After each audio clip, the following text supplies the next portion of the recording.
पास कुछ भी नहीं, उसके अंदर कोई चीज नहीं सी रह गई। इतना जुल्म किया उन्होंने उनके साथ। पानी मांगता था, उसको पेशाब पिलाते थे।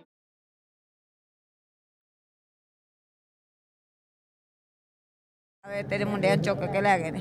हमारा बेटा रिक्शा चलाने गया था, वो आया था। क्या नाम था आपके बेटे का? वलीद अहमद। वलीद रिक्शा चलाता हाँ जी, था? दोनों भाई थे।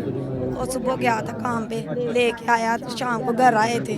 वो घर आया, उसको उठा के कड़ियाँ लगा के ये सारी गली के सामने घसीट कर ली। कौन आया था जो उसको कड़ियाँ लगा के लेके गया था? मलक बिशारत आया था, ASI वो था उधर का।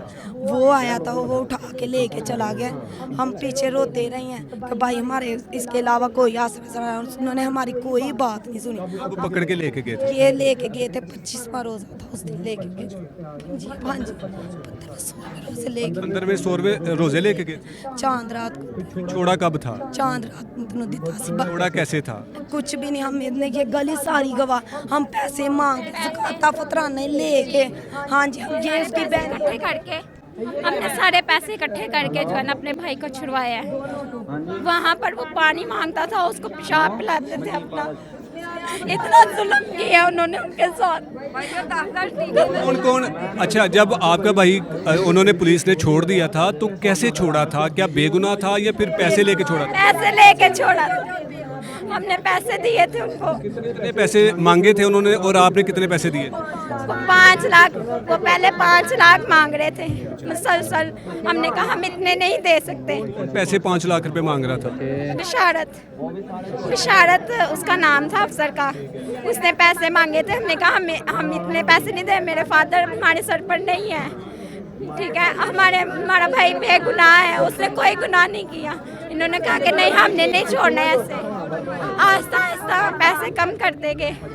उसी किस्म से इन्होंने फ़ोन करवाया कि अब चांद रात वाले दिन कि अपने घर वालों को बोलो कि तुम्हें यहाँ से ले जाए, पैसे दे जाए और तुम्हें यहाँ से ले जाए।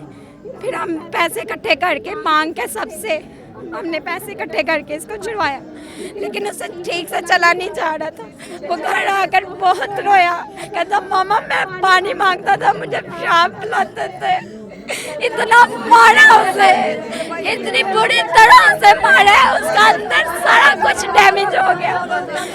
उसका अंदर सारा कुछ डैमेज हो गया, उसका मसाना फट गया। रोजा रखता था, वो रोजे भी उसने रखे हैं। वो रोजे में उसको लेकर गए।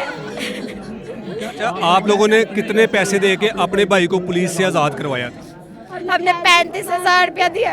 35,000? 5 लाख मांग रहे थे वो आप लोगों से? हाँ जी, क्योंकि उसने इसीलिए दिया था, उसके पास कुछ भी नहीं, उसके अंदर कोई चीज नहीं सी रह गई। इससे पहले पुलिस के पकड़ने से पहले लड़का सही था? ये गली सारी गवाह है, चल के नहीं लेके कैसे आ रहा था, ठीक ठाक था, अच्छे तरीके से आ रहा था, जा रहा था, रिक्शा चला के भाई, रिक्शा चला के। ए मरियम नवाज का बेटा साडा नहीं। कल DIG साहब ने खुली कचहरी भी लगाई थी, आप लोग वहाँ पे क्यों नहीं गए? बस हम अपने बेटे की पड़ी है, हम कचहरी में क्या करें, क्या करें कचहरी में, इधर क्या कर लिया कचहरी में।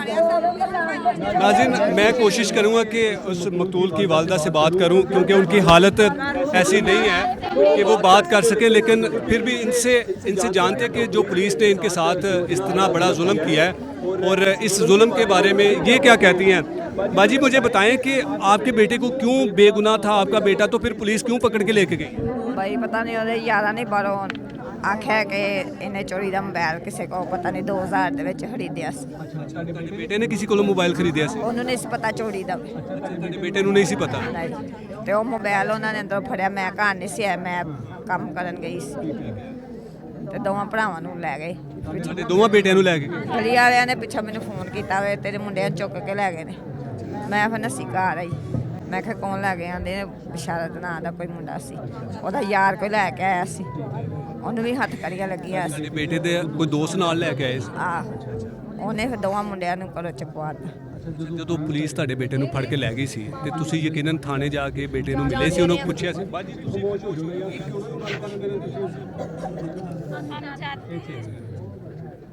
अच्छा, मुझे ये बताएं कि जब आपके बेटे को पुलिस पकड़ के लेके गई थी आप थाने में जाके अपने बेटे से मुलाकात की थी, पूछा था कि बेटा किसका मोबाइल चोरी किया और क्यों आपको पुलिस पकड़ के लेके गई? ਮੁਲਾਕਾਤ ਹੀ ਨਹੀਂ ਕਰਨ ਦੇ ਜਾਂਦੇ ਸੀ ਤੁਹਾਡਾ ਬੇਟਾ ਇੱਥੇ ਹੈ ਹੀ ਨਹੀਂ ਹੈ। ਫਿਰ ਉਹ ਕਿਸੇ ਦੀ ਸਿਫਾਰਿਸ਼ਾਂ ਸ਼ੂਰਸ਼ਾਂ ਪਵਾਈਆਂ ਤੇ ਗੱਲ ਕਰਾਈ ਜਾਂਦਾ ਮਾਮਾ ਮੈਨੂੰ ਇੱਥੇ ਪਿਸ਼ਾਬ ਪਿਆਉਂਦੇ ਨੇ। ਕੌਣ ਕਹਿੰਦਾ ਸੀ? ਮੁੰਡਾ ਮੇਰਾ ਕਹਿੰਦਾ ਸੀ, ਤੁਹਾਡਾ ਬੇਟਾ ਕਹਿੰਦਾ ਕਿ ਮੈਨੂੰ ਥਾਣੇ 'ਚ ਪਿਸ਼ਾਬ ਪਿਲਾਉਂਦੇ ਸੀ। ਆਂਦਾ ਮੈਂ ਰੋਜ਼ਾ ਰੱਖਿਆ ਸੀ, ਮੈਨੂੰ ਆਂਦੇ ਸੀ ਰੋਜ਼ਾ ਨਾ ਰੱਖ ਤੈਨੂੰ ਕੁੱਟਣਾ ਸੀ।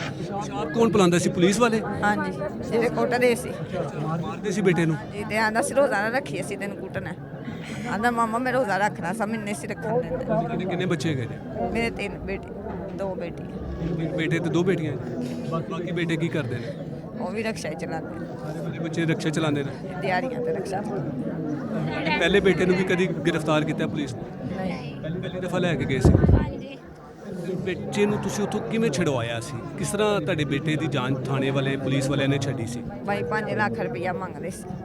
ਮੈਂ 5 ਲੱਖ ਰੁਪਏ ਕੌਣ ਮੰਗਦਾ ਸੀ? ਬਸ਼ਾਰਤ ਸ਼ਾਰਤ ਇਹ ਕੌਣ ਹੈਗਾ ਸੀ? ਕੋਈ ਇੰਸਪੈਕਟਰ ਸੀ ਕੋਈ ਕੀ? ਲੈ ਗਿਆ ਸੀ, ਐ ਨਹੀਂ ਸਾਨੂੰ ਪਤਾ ਕੀ ਸੀ, ਸਹੀ ਹੈਗਾ ਸੀ। ਹਾਂਜੀ ਪਤਾ ਨਹੀਂ ਚੁੱਕ ਕੇ ਉਹੀ ਘਰੋਂ ਲੈ ਕੇ ਗਿਆ ਸੀ। ਉਹਨੇ ਤੁਹਾਡੇ ਕੋਲ 5 ਲੱਖ ਰੁਪਏ ਮੰਗਿਆ, ਫਿਰ ਤੁਸੀਂ ਕੀ ਕਿਹਾ ਸੀ? ਮੈਂ ਕਿਹਾ ਮੇਰੇ ਕੋਲ ਨਹੀਂ ਹੈ, ਮੈਂ ਤਾਂ ਲੋਕਾਂ ਦੇ ਘਰਾਂ ਦੇ ਕੰਮ ਕਰਦੀ ਆ। ਛੱਡ ਦਿੱਤਾ ਸੀ ਉਹਨਾਂ ਬੱਚਿਆਂ ਨੇ? ਸਿਰ ਤੇ ਹੈ। ਫਿਰ ਉਹਨੇ ਕਿਹਾ ਪੈਸੇ ਮੈਂ ਪਤਾ ਨਹੀਂ ਕਿਹਦੇ ਕਿਹਦੇ ਕੋਲ ਕਰਜ਼ਾ ਚੁੱਕ ਕੇ ਉਹਨਾਂ ਨੇ 35,000 ਰੁਪਇਆ ਕਰਕੇ ਦਿੱਤਾ। ਤੇ ਉਹਦੇ ਯਾਰਾਂ ਨੇ ਆਖਿਆ ਤੇ ਕੋ ਨਹੀਂ ਹੁੰਦੇ ਥੋੜੇ ਤੂੰ ਕਰ ਲੈ ਥੋੜੇ ਸੀ, ਤੇ 35,000 ਰੁਪਇਆ ਉਹਦੇ ਯਾਰਾਂ ਨੇ ਪਤਾ ਨਹੀਂ ਕਿੱਥੋਂ ਕਿੱਥੋਂ ਇਕੱਠੇ ਕੀਤੇ।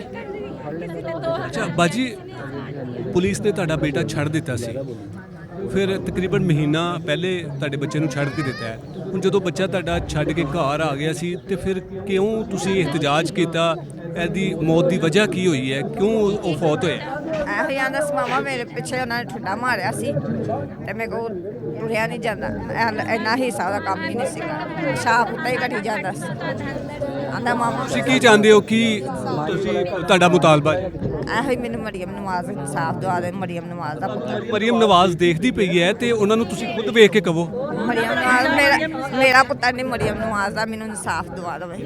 ਮਾਰਿਆ ਤੁਹਾਡੇ ਬੱਚੇ ਨੂੰ? ਫਿਰ ਮਲਕ ਬਸ਼ਾਰਤ ਬਸ਼ਾਰਤ ਨੇ ਮਾਰਿਆ ਤੁਹਾਡੇ ਬੱਚੇ? ਮੈਨੂੰ ਪਿੱਛੇ ਠੁੱਡਾ ਮਾਰਿਆ ਸੀ ਮਾਮਾ, ਮੇਰੇ ਕੋਲ ਉੱਠਿਆ ਹੀ ਨਹੀਂ ਗਿਆ। ਤੁਸੀਂ ਹੁਣ ਇਸ ਮਲਕ ਬਸ਼ਾਰਤ ਦੇ ਖਿਲਾਫ ਕੋਈ ਮੁਤਲਕਾ ਥਾਣੇ ਦੇ ਵਿੱਚ ਕੋਈ ਦਰਖਾਸਤ ਦਿੱਤੀ ਹੈ? ਹਾਂਜੀ ਦਿੱਤੀ। ਕੀ ਕਹਿੰਦੇ ਨੇ, ਕੋਈ FIR ਕਰਾਂਗੇ ਜਾਂ ਕਿ ਉਹਨੇ ਮੈਡੀਕਲ ਆਏਗਾ ਫਿਰ